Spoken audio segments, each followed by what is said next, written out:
Welcome to Penrose Learning, where we make understanding easy. You begin by making a focused blog page inside your Notion workspace. This keeps everything in one place. Once done, add a database, table or board, so each post becomes a record you can filter and sort. Make title, status, publish date, and slug properties right away and create a few post templates. Draft, final, CO. This gets you writing fast. Make sure to include a template for featured image and tags so every entry is consistent and searchable.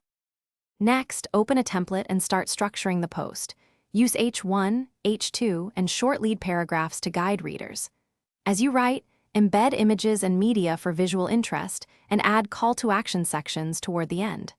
Use relations to connect posts to categories or an author table and roll-ups to surface counts or latest status. Once structured, preview the post layout. Make sure tags and SEO fields are filled because that simplifies filtering and future publishing. To finish, publish by enabling public access and copying the page link, or export Markdown/HTML for external platforms. If you use automation, connect your database to Zapier or make to auto-post to WordPress, Medium, or your RSS feed. Set triggers on status equals published.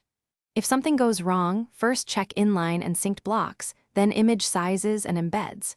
If layout still breaks, duplicate the page and rebuild from the template. This isolates structural issues quickly. Thanks for watching. If this was helpful, leave a like and consider subscribing. See you next time.